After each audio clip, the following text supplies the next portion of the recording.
नमस्कार दोस्तों, मेरा नाम राजेश बाबर है और मेरे सहयोगी एस्ट्रो कुलवंत जी, हम दोनों मिलकर ये चैनल जो है रन करते हैं। तो हमारे चैनल पर आपका बहुत बहुत स्वागत है। अगर आप हमारे चैनल पर नए हैं तो चैनल को सब्सक्राइब ज़रूर करें। आज जो मैं आपको यहाँ बताने जा रहा हूँ ये भृगुनंदी नाड़ी का सेकंड पार्ट है। इसका फर्स्ट वीडियो जो लोग पहले मेरे साथ नए ज्वाइन कर रहे हैं वो पहला पार्ट इसका देख सकते हैं। यहाँ पे आज मैं आपको बताने वाला हूँ कि भृगुनंदी नाड़ी किस कॉन्सेप्ट पे काम करती है, क्या उसमें रूल्स होते हैं, बेसिक बेसिक समझेंगे। और आफ्टर मैरिज आपकी लाइफ में क्या सिनेरियो होने वाला है, यानी विवाह के बाद तरक्की होगी, प्रॉब्लम्स आएंगी, या आपका बिजनेस ग्रो करेगा, बिजनेस डाउनफॉल में आएगा, किस तरह से विवाह के बाद जो आपकी संतान होगी तो कैसे आपकी लाइफ में चेंज आता है। तो बेसिक बेसिक चीज़ें मैं आपको बताऊंगा, बहुत डिटेल्स में नहीं, लेकिन इतना मैं आपको ज़रूर बताऊंगा कि आपको बहुत सारी चीज़ें क्लियर हो जाएंगी। तो वीडियो आरंभ करने से पहले भगवान गणेश और भगवान शनिदेव से आराधना करूंगा सबके घर में सुख और शांति बनाए रखें। तो आइए शुरू करते हैं अपना वीडियो। भृगुनंदी नाड़ी after marriage prediction part 2। Part 1 जो लोग मेरे साथ नए जुड़े हैं वो देख सकते हैं मेरे चैनल पर जाकर। तो सबसे पहले आपको बेसिक मैं पहले कुछ बता देता हूँ कि नाड़ी किस तरह से काम करती है, यानी भृगुनंदी नाड़ी, इसका काम करने का, इसका वर्क करने का, इसकी प्रेडिक्शंस करने का, फलित करने का तरीका क्या होता है। भृगुनंदी नाड़ी में त्रिकोण्स यानी त्रिकोण भाव जो होते हैं इनका बहुत महत्व होता है। तो इसको कैसे लिया जाता है ये समझ लेते हैं। तो उदाहरण के लिए यहाँ 1 नंबर साइन है, यहाँ 5 नंबर साइन है, यहाँ 9 नंबर साइन है, तो ये बन जाता है एक त्रिकोण। ये एक बेसिक चीज है। आई थिंक जो भी इस वीडियो को देखते होंगे या जो भी चैनल को सब्सक्राइब करेंगे, ये बेसिक इंफॉर्मेशन सबको पता होती है। सेकंड रूल इसमें क्या होता है कि जो भी ग्रह त्रिकोण में रहते हैं भृगुनंदी नाड़ी में उनको कॉम्बिनेशंस के तौर पे माना जाता है। तो इसको कैसे लेंगे, उदाहरण लेते हैं समझने के लिए, ताकि बेसिक आपको जल्दी से क्लियर हो जाए, क्योंकि ये थोड़ा बोरिंग भी लगता है कई बार। और मान लीजिए एक ये त्रिकोण बन जाता है 159, इसमें 3 ग्रह बैठे हैं, बृहस्पति, सूर्य और मंगल देव। 2-2 ग्रह भी हो सकते हैं, तो उसके हिसाब से उसमें आप फलित कर सकते हैं, लेकिन मैं बहुत बेसिक तरीके से आपको बताऊंगा। तो भृगुनंदी नाड़ी में इसको माना जाता है कि ये ग्रह आपस में युति कर रहे हैं, यानी बृहस्पति, सूर्य और मंगल ये तीनों युति कर रहे हैं। अब इनको लिखने का एक तरीका होता है, इसी तरीके से इनको भृगुनंदी नाड़ी में लिखा जाता है। तो तरीका क्या होता है, उदाहरण के लिए मान लीजिए जुपिटर जो है 5 डिग्री पे है, और सूर्य जो है ये 8 डिग्री पे है, और मंगल जो है ये 12 डिग्री पे है। ये जो मैंने सर्कल किया है ये अंश है, यानी डिग्रीज है। तो जिस प्लैनेट की डिग्री सबसे कम होंगी सबसे पहले उनको हम लिखेंगे। तो यहाँ आ जाएंगे बृहस्पति। उसके बाद जिस प्लैनेट की डिग्री सेकंड नंबर पे होंगी, यहाँ सूर्य देव 8 डिग्री पे हैं, 8 अंश पे हैं, तो यहाँ आ जाएंगे सूर्य देव। और उसके बाद लास्ट में जिसकी डिग्री ज्यादा होंगी सबसे, उसको सबसे लास्ट में लिखेंगे, और ये बन जाएंगे मंगल देव। तो इसको भृगुनंदी नाड़ी में इस तरह से लिखा जाता है। ये एक कंजंक्शन के रूप में काम करता है दोस्तों। तो ये पहला त्रिकोण है। इसी तरह से और भी त्रिकोण होते हैं 2, 6 और 10। 1 2 3 4 5, 1 2 3 4 5, अपने से पांचवा, अपने से पांचवा, फिर उससे पांचवा, तो ये एक त्रिकोण बन जाता है। इसी तरह से 3, 7 और 11 ये एक त्रिकोण बन जाता है। उसके बाद 4, 8 और 12 ये एक त्रिकोण बन जाता है। तो ये भृगुनंदी नाड़ी का बेसिक रूल है। हालांकि कॉन्सेप्ट्स बहुत सारे हैं, वो करेंगे आने वाले टाइम में वीडियोस में। ये एक मेन कॉन्सेप्ट जो है मैंने आपको यहाँ पे बता दिया है। तो त्रिकोण में बैठे हुए ग्रह आपस में एक दूसरे के साथ युति करते हैं, उनको लिखने का तरीका ये होता है। और उसके बाद इसको फलित करने का भी एक सिस्टम होता है, यानी बृहस्पति के आगे अगर सूर्य है तो जो नेटिव होंगे, जिनकी आप कुंडली देखेंगे, वो एक नेम फेम वाले पर्सन होंगे, पिता के पास प्रॉपर्टी होगी, क्योंकि सूर्य के आगे मंगल है। तो इसके भी हम कॉम्बिनेशंस करेंगे आने वाले टाइम में, लेकिन ये बेसिक मैंने आपको यहाँ पे बता दिया।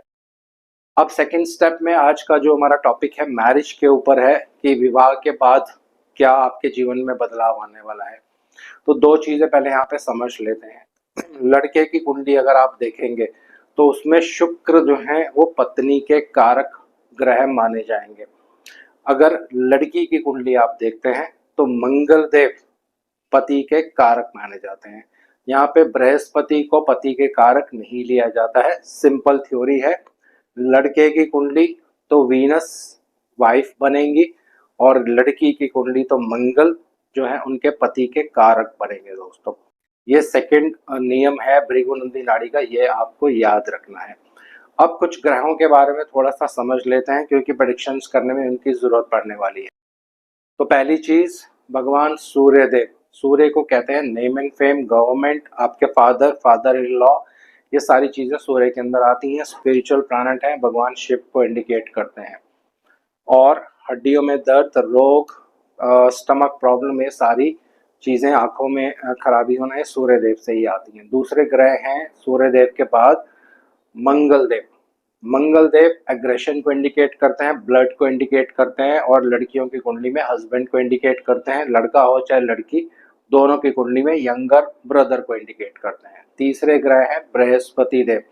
बृहस्पति देव गुरु हैं, टीचर हैं, प्रीचर हैं, एडमिनिस्ट्रेटर हैं, पब्लिक पर्सनालिटी हैं और नाड़ी में बृहस्पति को जीव कारक माना जाता है। चाहे लड़के की कुंडली हो लड़की की कुंडली हो, दोनों के लिए जीव कारक बृहस्पति होंगे, लेकिन एक्स्ट्रा जीव कारक यानी सेकेंडरी जीव कारक लड़कियों की कुंडली में शुक्र देव को माना जाता है। और देह का जो कारक होता है यानी आपकी बॉडी का जो कारक होता है उसको मंगल देव के अधीन जो है वो लिया जाता है।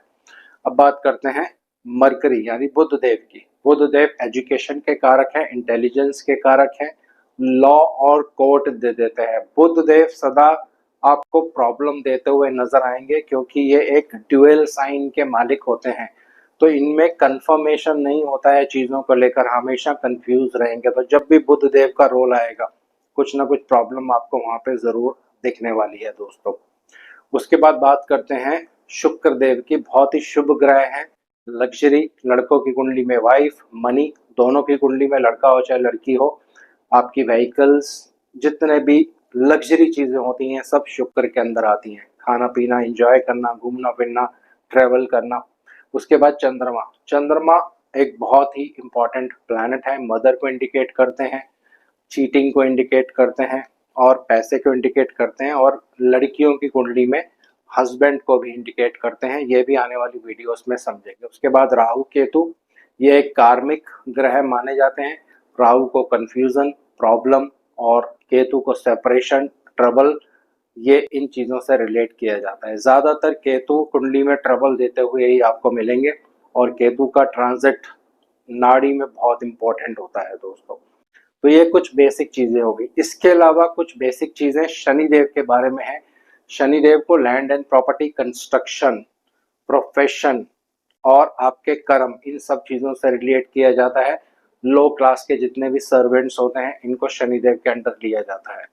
इसके अलावा कुछ स्पेशल कारकत्वज हैं, ये सब अभी प्रेडिक्शंस में काम आएंगे इसीलिए मैं आपको बता रहा हूँ। मरकरी, वीनस और मार्स, ये तीनों लैंड एंड प्रॉपर्टी के कारक हैं। मरकरी भूमि के कारक हैं यानी open land, Mars open land, mercury और वीनस हाउस के कारक हैं, बिल्डिंग्स या घर आप जो लेते हैं। ये बुध देव और शुक्र देव के अंतर्गत आता है दोस्तों। तो आई थिंक सारे प्लैनेट्स हमने यहाँ पे कवर कर लिए हैं। तो अब बात करेंगे लड़कों की कुंडली देखकर आप कैसे ये जजमेंट लगा सकते हैं कि वाइफ के आने के बाद लाइफ में क्या होने वाला है। तो इसको कैसे देखेंगे आइए अब डिस्कस करते हैं। तो इसको मैं एक बार रब कर रहा हूं क्योंकि ये थोड़ा सा इम्पोर्टेंट।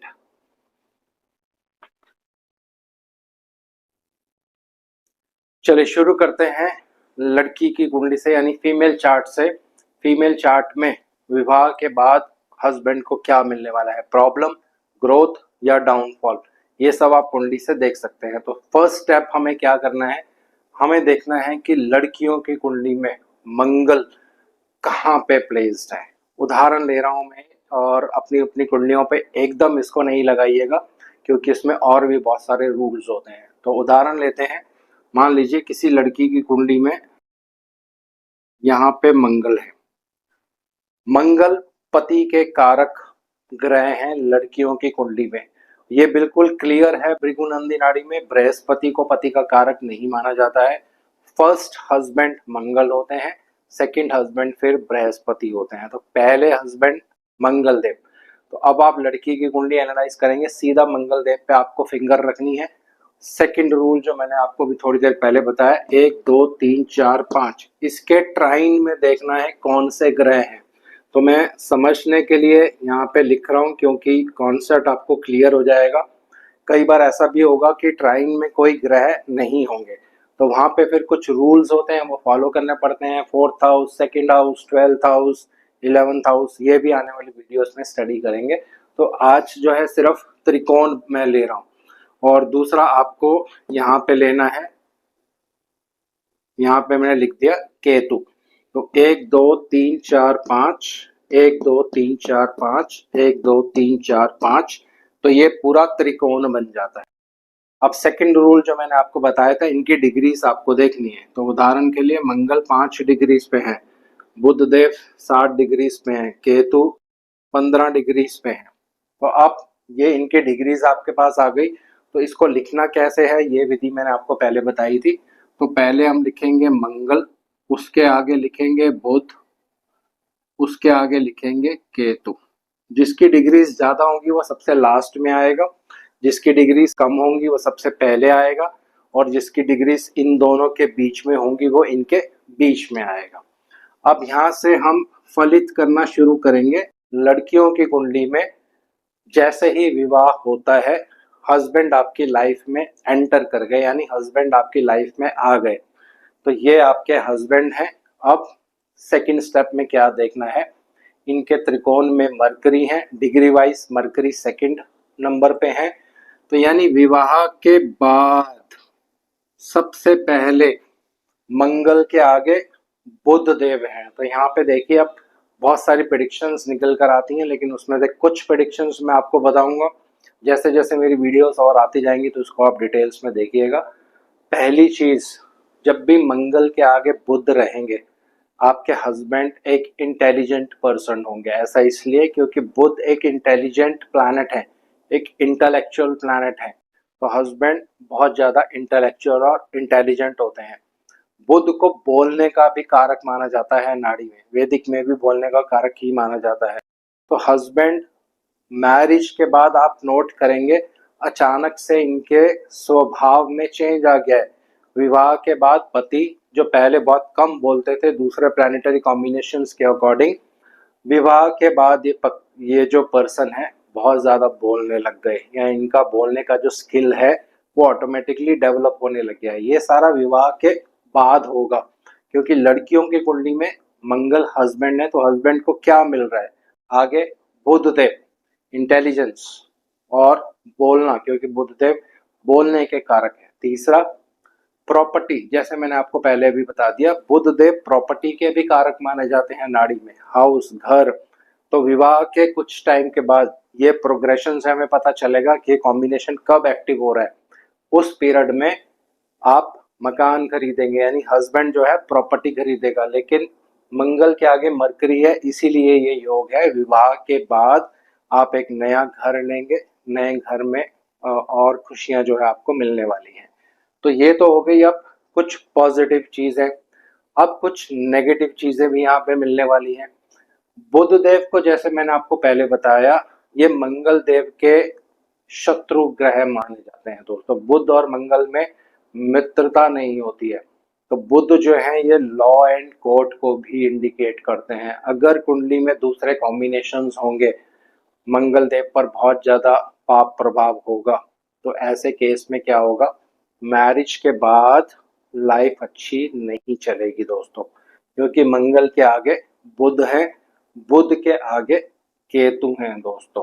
तो इसीलिए जब भी ये कॉम्बिनेशन आपको दिखे, पॉजिटिव चीजें तो आपको जरूर मिलेंगी, मकान प्रॉपर्टी, हस्बैंड के नेचर में चेंज होगा, हस्बैंड इंटेलिजेंट मिलेंगे, लेकिन प्रॉब्लम भी यहाँ पे आने वाली है। तो मंगल के आगे बुध, उसके आगे केतु, तो इसका मतलब विवाह के बाद हस्बैंड को प्रॉब्लम होने वाला है दोस्तों, क्योंकि केतु जो है ये कोर्ट कचहरी इन चीजों को भी इंडिकेट करते हैं।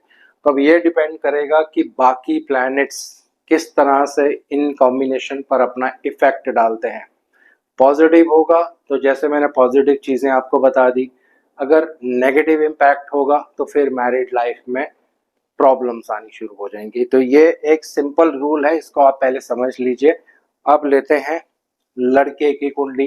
तो उदाहरण के लिए लड़के की कुंडली में शुक्र जो है ये पत्नी के कारक माने जाते हैं। अब शुक्र यहाँ पे मैं लिख देता हूँ केतु, और 1 2 3 4 5 यहाँ पे मैं लिख देता हूँ शनिदेव। 2 ग्रह मैं यहाँ पे लिख रहा हूँ। शुक्र की डिग्रीज हैं 5, केतु की डिग्रीज हैं 12 और शनिदेव की डिग्रीज हैं 20। तो अब इसको कैसे लिखेंगे, रूल मैंने आपको बता दिया। पहले शुक्र, उसके बाद केतु देव, उसके बाद शनिदेव। अब विवाह के बाद जैसे ही लड़के का विवाह होगा, पत्नी घर पे आ गई, तो पत्नी वाली जगह पे यानी शुक्र पे आप उंगली रख लीजिए। सेकंड स्टेप में आप देखिए इसके त्रिकोण में कौन कौन है। शुक्र के आगे केतु है। केतु अभी थोड़ी देर पहले ही मैंने आपको बताया है, ये सेपरेशन के कारक है, ये प्रॉब्लम्स के कारक है। केतु को एक आर्ग्यूमेंटिव प्लैनेट कहते हैं, यानी बहस करना। ये केतु का बहुत बड़ा एक नेगेटिव रोल जो है वो माना जाता है। बहस करने में बहुत उत्तीर्ण होते हैं ऐसे लोग जिनका केतु कुछ पर्टिकुलर पोजीशंस पर होता है कुंडली में। तो अब पत्नी जैसे ही आपकी लाइफ में आएगी, हस्बैंड के लिए तो बहुत ज़्यादा पॉजिटिव था। हस्बैंड, लड़की की कुंडली में हस्बैंड के लिए बहुत ज़्यादा पॉजिटिव दिखा रहा था, लेकिन लड़के की कुंडली में पत्नी को बहुत ज़्यादा प्रॉब्लम्स होने वाली हैं। ऐसा इसलिए क्योंकि शुक्र के बिल्कुल सेकंड में केतु है। केतु मतलब प्रॉब्लम्स। पत्नी बहुत आर्ग्यूमेंटिव नेचर की होगी, बहुत ही स्टबर्न किस्म की लेडी होंगी, जिद्दी किस्म की लेडी होंगी। अपने बोलने की वजह से पूरी फैमिली में उसकी किसी के साथ बनेगी नहीं, और अल्टीमेटली क्या होगा, पूरी फैमिली इस लड़की से बहुत ज़्यादा परेशान रहने वाली है। दोस्तों, डिपेंड करता है, अगर बृहस्पति देव इस कॉम्बिनेशन पर दृष्टि डालेंगे तो कुछ इंटेंसिटी ज़रूर कम हो जाएगी, लेकिन शुक्र के आगे केतु, आप ये मान के चलिए कि लड़की को विवाह के बाद सुख बहुत कम मिलने वाला है, लड़ाई झगड़ा बहुत होने वाला है, और इसके बोलने के कारण ही, यानी लड़की के बोलने के कारण ही पूरी फैमिली में वाद विवाद होगा, डिपेंडिंग अपॉन अदर कॉम्बिनेशंस। तो ये एक तरीका होता है कि जब आपका विवाह हो गया तो किस तरह से आप प्रिडिक्शंस कर सकते हैं। पॉजिटिव भी होता है, नेगेटिव भी होता है, लेकिन ये डिपेंड करता है ग्रहों पर, दूसरे ग्रहों पर, कौन सा ग्रह किस पर प्रभाव डाल रहा है, और डिग्रीज पर। कई बार ऐसा भी होता है कि डिग्री वाइज प्लैनेट एक दूसरे से बहुत दूर होते हैं, यानी एक ग्रह दूसरी राशि बदलने में कुछ ही टाइम उसके पास बाकी रहता है, तो उस केस में भी प्रेडिक्शंस में बहुत ज़्यादा फर्क आएगा। जैसे यहाँ पे शुक्र मैंने लिखा है 5 डिग्री पे, केतु हैं 12 डिग्रीज पे, तो बहुत ज़्यादा डिफरेंस नहीं है, 7 डिग्रीज का ही डिफरेंस है। तो केतु उल्टा चलते हैं, तो जब ये उल्टा चलेंगे तो वीनस को टच करेंगे। ये भी आने वाले चैप्टर्स में स्टडी करेंगे। तो आज के लिए आप इतना ही समझ लीजिए, विवाह के बाद आपको कैसे अपनी कुंडली एनालाइज करनी है, ये एक फैक्टर है। अभी इस फैक्टर को देख के प्लीज़ अपनी कुंडली एनालाइज नहीं कर लीजिएगा, और ये एकदम से फाइनल कंक्लूजन नहीं निकालिएगा कि मेरे तो मंगल के आगे बुध हैं या मेरे शुक्र के आगे केतु हैं, अब तो मैरिड लाइफ में डिस्टर्बेंस होगा। डिस्टर्बेंस ज़रूर होगा, लेकिन बाकी ग्रहों को भी हमें यहाँ पे देखना पड़ता है, प्लस कुछ और भी रूल्स होते हैं जो सेकंड थर्ड पार्ट में मैं आपको यहाँ पे बताऊँ। तो वीडियो काफ़ी लंबी हो गई है, इसको यहीं पे मैं स्टॉप कर देता हूँ, और आशा करता हूँ सब कुशल मंगल होंगे। थर्ड पार्ट में आपको और नाड़ी के रूल्स बताऊंगा कि और किस ढंग से हम देख सकते हैं कि मैरिज के बाद पर्सन को पॉजिटिव या नेगेटिव इम्पैक्ट होने वाला है। जय श्री राम।